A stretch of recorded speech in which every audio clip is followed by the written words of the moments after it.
Universe. All right, man. Good people, you have just entered in the mortal portal with the entitled millennials. This is Diverse Universe. Y'all already know what's going on, man. We got a lot of things happening. We here in the booth.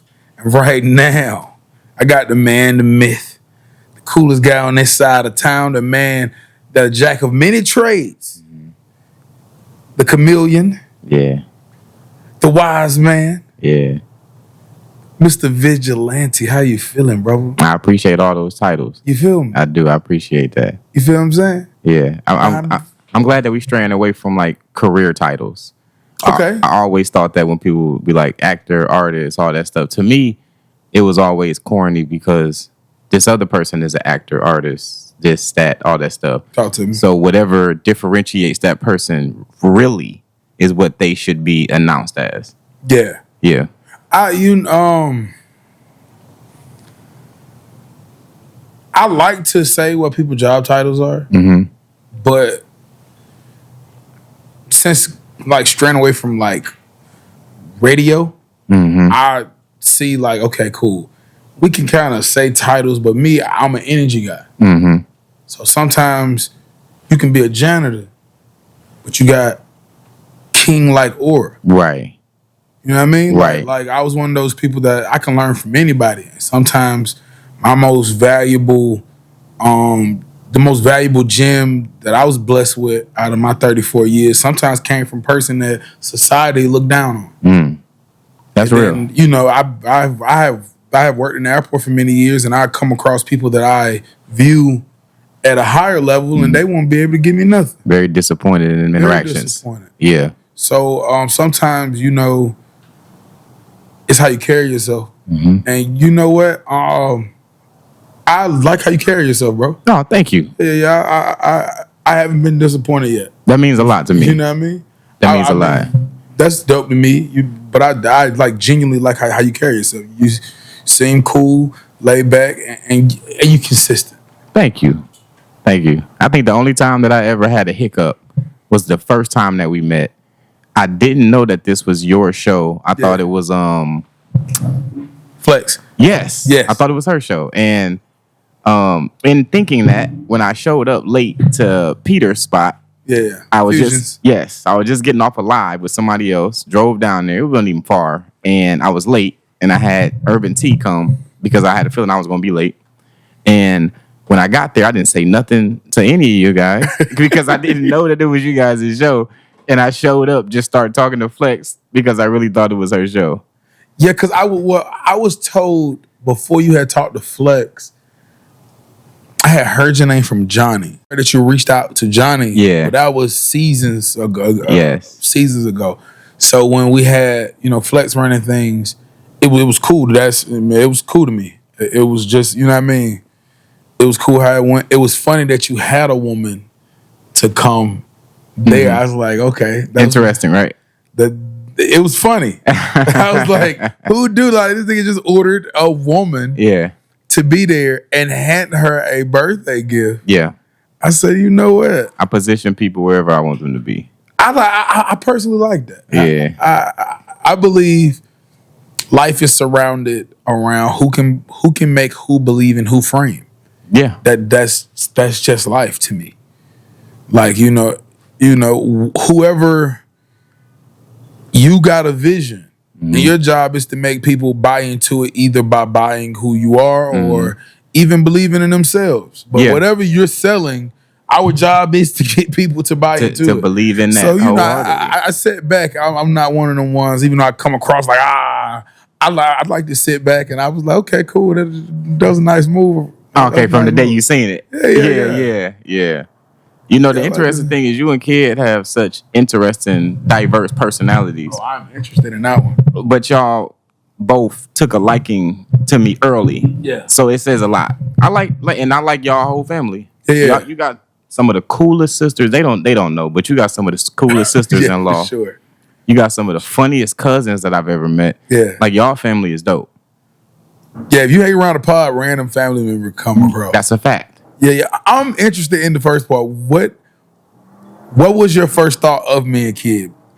Well, really, Kid wasn't on the microphone the first time that That is true. He was standing to the side, and I remember when Flex started talking, and shout out to Flex, love you. She said, as a high value woman, and then I kind of cut her off. And this is before my spiritual journey that I'm on now. And I was asking her what qualifies her to make those statements that she was making, and she kind of got flustered. Now, the interesting dynamic between that is that this is also Jay Mache's first time meeting me, and she completely just crawls up into a ball. And y'all have seen Jay Mache. She's not easily uncomfortable, but when I was having that conversation with Flex and she had to sit there and watch Flex be talked to in that manner, she just kind of clammed up a little bit. And that was like the last things that she said that show. Yeah, she clammed up. I mean, you could say uncomfortable. She's one of them, if she's on your team, she on your team. Mm-hmm. So if she see you uncomfortable, her natural reaction is to attack. Mm-hmm. So she's in a situation where she like, I don't know how they know each other. You know what I mean? So like she kind of had to clutch her pearls. Right. But she really wanted to attack. To say something. She wanted to say something because she's one of those ones that she's gonna offend who she's gonna defend or whoever she's with. Right. So and it was moment. Funny to me. Okay, so you remember this? Yeah, I remember. Yeah, I remember this perfectly. It was in this moment where Kid grabbed the microphone and said, "I love this moment so much," and that's when I met him because I didn't know he was there. When you stand behind the mic at Fusion, you kind of can't see the person that's standing behind the DJ part. Yeah, for sure. So I saw you, but I didn't see you. Yeah. Because I came in talking right to Flex. And then when Kid was over there, he was sitting down first, so I didn't see him. I just came right to the chair. So the first time I seen him was when he grabbed the mic and said, "Yeah, I love this moment so much." That's how I met Kid. Tense moments make a great conversation. Interesting. So I had my popcorn. You definitely was tuned in for sure. I was watching to see how people handle things because I'm like, I can handle problems, but I like to see how other people handle problems. What's really? Oh, okay. Yeah, so, maybe it was something that I was missing that I wanted to know about her. Like when people Flex. Okay. Because when she made that statement, when she said as a high value woman, I wanted to know. Like, oh, maybe she's a part of the Hines family and I don't know. Like maybe it's something I'm missing. Maybe I don't know. Maybe she like 7th generation. I don't know. What do you mean no? No, as in like not like knowledge, like something I don't know. Like maybe it's something that she's not telling me that is incorporated in why she's making this statement. Because when I make this statement, well, I'm not gonna say make the statement, but when they coined me the high value Sigma male, I'm assuming that it was based off of the 8 awards I won, the 300 podcasts I've been on, my 200 collaborations, my movies. And dropped that in there. My movies and TV shows, my endless clothing deals, the fact that I drive my dream car, the fact that I'm about to move to Sierra Leone. Like I thought it was like, I know it's based off of that, and then the fact that they like me as a person. Hold on, the fact that they call you a high value Sigma male. Yeah, I didn't name my podcast. You thought you got all that from that? Well, I didn't name my podcast. Well, okay, so let's take a trip back to that time. This is roughly, this is what time? This is around 2020, the end of 22, maybe? Fact. So around that time, started from 2020, I would say podcast went through a battle of the sexes type of thing. And around 2021, certain men start going to, they found an audience. And the audience birthed the red pill effect. Right. So you had an audience where you had an audience of men that just was into shows that gathered attractive women and had men just bow. So we're talking about Fresh just and Fit. Go raw. Yeah. And then these group of men that was throwing out all these shows, these podcasts coming out of nowhere. Yeah. Fresh and Fit was leading the charge. Yeah. This all came from the Live in Miami. I think my guy name. Something in Miami, and then what's my high value man name? Are you talking about Kevin Samuels? Kevin Samuels. So these people Lapeef Let's Talk, which was the parent of tonight's conversation, in case you guys don't know. But all of these shows spun, and they was basically a lot of men either talking to attractive women but kind of shaming them, or talking about attractive women. Right. And it created a divide that we still kind of experiencing now. Yeah, we like at the tail end of that divide. Yeah. So most of the men called themselves Sigma males. Mm-hmm. Because they said they going about things differently. Yeah. So I think that stigma came with you, with whatever you was believing in when you came with that title. Mm-hmm.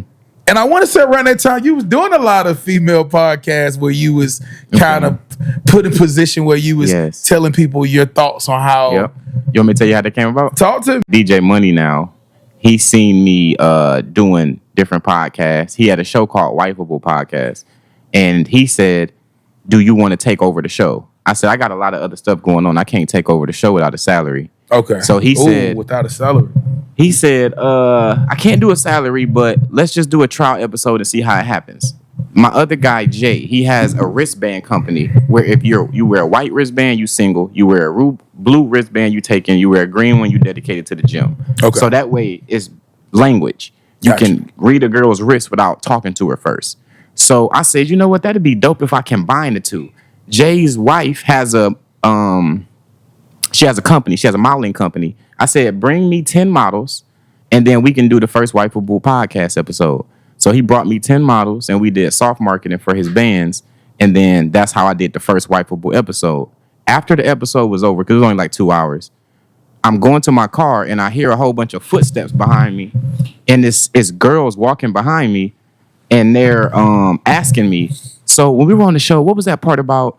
And what was that other part you talking about investing into this? And what was that other part about when you be submissive when a man does this? And they're in a line and they're all asking me. So then I go, okay, this is a space that I'm welcome in. They want my insight. I'm going to give them my insight. So then we ended up doing another episode. Gotcha. And we're supposed to do another one and another one and another one. Then you start going to other podcasts. Well, that was before. So if we go back to 2015, I actually invented the Independent Media Tour. So, you know, there was a time where only big people went to big shows. So there was no such thing as like personalities taking their own talent to doing their own thing. Well, that's not true. Well, not in the way that it is now. You couldn't really go to Guitar Center and then get a kit and then just start a show. You had to get a sponsor to do like a late night with Howard Stern, or there was really no independent media. No, that's not true. Who was the independent media? So 2014, since we go right that far, I joined New Radio. That's where I came from. Okay. So New Radio came from B100, which is Waka Flocka Mother's mom, and all of these different places. You had Highly Unique. This was our competition. Our New Radio had legends, bro. We had Salento, who had Whip It. We had Lotto. Lotto was on New Radio. You had Southern Plug, which consists of DJ Plug, DJ Omeezy, DJ Dirty. You had D Baby. And this is all led by Mook B. And then we came on there with this Breakfast Club like formula, which is me, Don, Lola, and we had the college scene on lock. We started at we started at Clayton State, and we started taking over from, Georgia State. We just started going to parties. So that was people, as those were starting to start, like the beginning, that was people that was traveling, that was getting the name, like Yoshi, Big Hat. Fucking Ugly Money was he was part of this. He was at New Radio at a certain point. He also would travel and hit different places. He was one of the ones that was having arguments in the club and like filming it. He got an interesting history. He have an interesting history. So you got those people that was moving. Like, now, you know what I mean? Now, you right. Now, here's the thing about that. It was sporadic when they would do what they would do. They would go to a show. A month later, they'll probably do another show. 2 months later, they might do another show. With me, I was doing it day after day after day, after week after week after week. Okay. And then it turned into 100 different shows. And then it turned into 200 different shows. And it turned into 300 different shows. And then from there, I created a list that I started to sell to other people to be like, yo, this is how you get on these shows. So it was like, it was there, but then I kind of seen the ecosystem, and then I created an economic move within that ecosystem. I fit the block, I fit the block, I fit the block, I fit the block, I fit the block, I fit the block, I fit the block, I fit the block. We ain't going broke no more, no. We ain't gonna stall no more, no. We ain't going broke no more. Hey, we ain't gonna stall no more. 300 pair of joints to the neighborhood. Joint houses, gang truck. I treat them kids good. Tree sound like mile like my front yard. You ever seen foreign bitches in exotic cars? When the red lights, nigga, I ain't stopping. Hell, I done put more these niggas in office. I used to be the bad ass kid in the office. Now I'm buying buildings. Nigga, that boss shit. I sell a spot like Joy. Boy, it's the net way. I'm feeling like Tor. It's been a journey for sure. You know what I'm saying? Ups and downs, smiles and frowns, but you know, you learn to choose to deal with who you dealing with. You choose that person every day, no matter what the fuck the situation, and the situation can be terrible, but you choose to get through that. You know what I'm saying? Because it ain't always gonna be terrible. You know, I was looking at some shit. I seen a clip with Michelle Obama. She was talking about them. She was like, "Oh, it was some things I hated that motherfucker." She said about God on 5 years. She said about 5 years she ain't like the nigga. Right. So it was like, but you choose to be there. So like, it's a choice. That's a big part. People confuse that with a feeling. It's definitely a choice, you know. And you learn quick that marriage it's a lot more business than a relationship for real. It's a lot more business than love. It's a lot more business than like. Because I can like you a whole lot, but like ain't gonna pay my bills. I can love you a whole lot, but that shit ain't gonna make us go to the next level. And you know the problem? The problem why marriages isn't lasting is because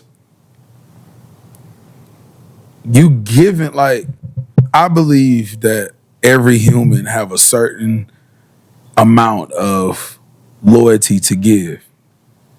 If you loyal to your job, you loyal to your God doing phone, and you loyal to you, how you want to be. You don't want to, you know, meet in the middle. You don't want to change. You just loyal to how you are. You don't got enough loyalty to give to me or to give to this relationship. You go to your job and you make it work. They tell you need to be up at 5. You don't get up at 5, but you get up at 5 for that job. Your manager tell you expectations that go against who you are naturally. But you learn to be who they need you to be to get that check. Adaptation. It's the exact same thing in a marriage. You have to learn each other, then relearn each other, then relearn each other, then relearn who you need to be around this person that you just learned from. Like, that's just marriage. Every day you have to choose, okay, now this person don't do this no more. So now I gotta figure out how this works. And it's not easy, but it's worth it. That not easy part is big. And it's so funny. We talk about that not easy, but then what was that last event? We was at Granddad's house and he was just having the conversation. Yeah. He was like, you know, he was like, what? I can't think of what he said, but he was basically giving us the depiction of being married and how you stay there. You know, he was like, you know, a lot of that shit you just can't listen to. You know yeah, not all the way. He was like, you just you Like he talking about other people. No, like shit from your other from your spouse. Person. Yeah, Okay. He like a lot of that shit you can't listen to. He be like you let them talk. Yeah. You know what I'm saying? Into some shit you really got to deal with. You know what I'm saying? Like that shit, it is what it is. But you have to put yourself in certain situations so that you don't feel like you got to make a run for it. You know what I'm saying? Yeah, I ain't never thought I'd be getting marriage lessons from my dad. That was the first. I was like, "What? Are you giving marriage lessons?" Yeah, we standing there together. What the? Saldana? Am I saying that right? Zoe Saldana? What wrong? What happened with her? You know, I love Zoe. Shout out to Zoe. Right, so her husband agreed to hyphen his name for hers.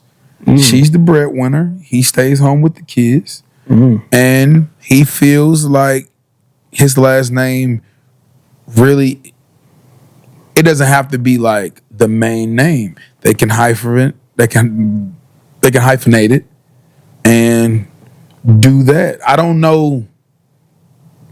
Before I even say anything, I want to know what you guys think. I want to go to you first. Would you hyphenate your name for your woman? Yeah. Okay. Yeah. Talk to me. I didn't even. You shocked me by that answer, and I really want to know why and how you feel about it. Hines would be a dope ass last name. Say what? Hines would be a dope ass last name. Hines. Yeah. But what's your last name? That's Still. But I'm saying, I mean, like, it got to be royalty. If my last name was Walmart or if my last name was Disney, that'd be dope. Oh, if her last name was that? Was royalty, yeah. Got you. Yes. And you think, okay, the fact that she's an actor. Well, just in general, He's a normal guy. at any status. Yeah. Whatever status that is set, if it makes sense for that to happen. But okay, so if she's the only woman, or let's say she's the only kid, father passed, and she's like, our line ends sentimental with me. value. You feel what I'm saying? So I want to, that her last name Roach. She's like, I want to I want to hyphenate Steele and Roach. Okay, so you Steele Roach. Okay, so in that case, you Remarcus Steele Roach. In that case, it'd be an interesting dynamic because my name would already be changed by then to my African name. Okay. And So you don't got to be Steele Roach. Yeah, so whatever the name is, That's and a then when it comes to villain. her dad, Yeah. we would just channel that through our son, and we'll make it work that way. But what you mean? Like we'll do like a double middle name. Double middle name? Double. You know people don't respect middle names no more. That's the only way. Yeah, we'll make it work somehow. Compromise is compromise. Yeah. But honestly, I want my leaders of my village to name my children. I got names already, but I want the leaders of my village to name my children. That is dope. How you feel? I mean, I'm cool. Would you hyphen the name? Yeah, I mean, I ain't got no problem with it. The reason I don't have a problem with it, they do it for us. Yeah, okay. Yeah, I mean, that is dope to me. I mean, they do it for us. I mean, why not? If you all had that conversation. Yeah. This is what I want to do, or even in that situation, if my wife was the breadwinner. You know what I'm saying? It was like, hey, this is what it is. Some situations you gotta bow to. And I ain't saying you just gotta kiss ass, but I mean some situations it's just like, all right, cool. This is a conversation we've had. Kiss the little ass when you married. That's why I don't be understanding why they be always talking about the toxic patriarch when they be here. Nothing that I just heard sounded like a toxic patriarch, to me. But they bring that shit up every. It's my fault because I totally. It's a deal breaker for me. Oh, that's a no. Yeah, it's a no for me. I mean, and I'm one of them guys that like you can be who you want to be in the marriage. Like I'm gonna support you. I want you to go be great. You making more money than me, don't intimidate me. It really don't. My job as a man don't have nothing to do with money. Preach. You know what I mean? Like to me, you can be better at getting money than me. That's a trait. You can be better at getting money than me. But I can be better at saving money than you. But that's equally yoked, though. That's equally yoked. That's the same thing we was talking about last time. Yeah. That's equally yoked because everybody feel like you only can do that. The financial thing and all this other stuff. Like you just said, you can make more money than me, but I save better than you. That's just saying I know how to make the money, you know how to save the money. I'm lacking somewhere, you're lacking somewhere too. So that brings us to the equally yoked part. You know what I'm saying? It's the lion thing. A lion isn't the king of the jungle because he's the strongest. Because he's not the strongest. He's not the smartest. It's his mentality. Yeah. A lion carry himself or herself. They carry themselves as royalty. Yeah. That's from observation. Yeah. Observation. Yeah. So, like, for me being a man is a mentality. My mentality, like I say to my wife, is pig, chicken. You can produce an egg. Me, I must give everything. That's how I view. That's my mentality. My job isn't to try to save something and put something back. You know what I mean? Yeah, to save for us, but my job is to give everything. I get what you're saying. Yeah, and then you can make up what I lack. Yeah. But my woman shouldn't be in a position where she's stretching herself too thin. Yeah. That's why I try my best to guarantee to my wife. Back to the last name part. That's a deal breaker for me. I do have one of those royalty last names. Bloodline can be traced. It's our last name is a big deal. Hey, for sure. It's a big deal. Y'all got the same last name? No, we don't. We don't, but it's definitely royalty. I can say that myself. I wish that I was able to pull my father's last name. You know what I'm saying? But some certain situations back then that I understood some knuckleheads, knucklehead and stuff. Now, granted, my last name I have now it's still fire, but man, I can speak my grandfather's last name out here, and boy, they be looking like, what? You who? You what? Nah, then they get to looking at me and be like, you do look like Bo. yeah, dealing a lot like. Hey, look. I kid you not, man. The streets introduced my daddy to me. And I ain't talking about like the gutter. Like I mean like people in positions. Mm-hmm. Hey boy, your daddy, you remember your daddy used to, boy, your daddy is, I'm like, oh, okay, I didn't, because my mama didn't talk that way. Mm-hmm. But I said that to say my last name is important because that's how it was proven to me by, by things I don't seen and like experience. So I like to let my lady experience those things. Right. You feel what I'm saying? Right. So she can understand, oh, okay, so this last name ain't some regular last name. Mm-hmm. You know what I mean? My last name ain't Johnson or Willis. Right. You know what I mean? It's Ridgeway. So if you run across a Ridgeway, you got to be related to him. You know what I mean? So that's why I will fight for it. But I don't judge nobody that wouldn't. Like I love that you guys was open to that. Like that, I didn't expect that. Is that kid last name too? No. You the only one that got it? No. I'm not the only one. There's a lot of kids. Okay. There's a lot of kids. But definitely a clan. There's a lot of kids. But there's a lot of issues because of that. Mm-hmm. Okay. That's how strong the last name is. Mm-hmm. It is, and it's bigger than my dad. It's true. It's truly bigger than him. Yes. He just happened to make it work for him. Okay. That people put his first name with it. Got you.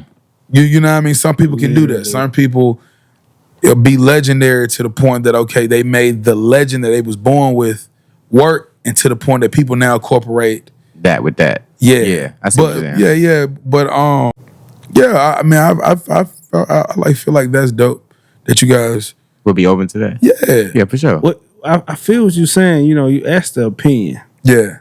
Did it happen? No. Was that ever a conversation? Was that a conversation? No. Was it? Yeah. No, he said, but did it because he's married. So I know. Was that a conversation going into it? No. No conversation. There was no conversation. That it wasn't even a thought. But it was the point that he asked the question. You know, would you be okay with it? It was like, I guess learning how to be open. You know what I'm saying? Because it's something that you gotta some things you gotta be open to, be able to have that conversation about. Now, for sure. If it hits fruition, if it get there, that's one thing. But if it don't get there, because that shit could possibly happen in the near future. The average income in Africa is $50 a month. So with me going over there, I'm gonna be going at a royal status with making American money there. So a royal family could approach me with their daughter. Stuff is different there. Got you. So, and do you want to? And then I'd be like, it's a possibility. We might be able to work that out. It's a possibility. We might be able to work that out. That'd be dope. Hey, look. Kirkley, who is a fine comedian. He's one of my favorites. Me too. If you guys, so you familiar with him? For sure. Yeah, that's Who my guy right raised there. you? I said, who raised you? You don't got no snacks. Bitches love snacks. He's like a black Seinfeld. Yeah, I can see that. He's like, yeah, it's really interesting. But he said something that it set with me. He said that being a stepfather, raising somebody else's kids, is a form of mental illness. And he stood on it. How do y'all feel about that? Like, how do y'all feel about people that don't want kids, that don't mind raising, you know what I mean, they don't mind being with a woman with kids and raising them? I mean, he pointed at you, which is hilarious.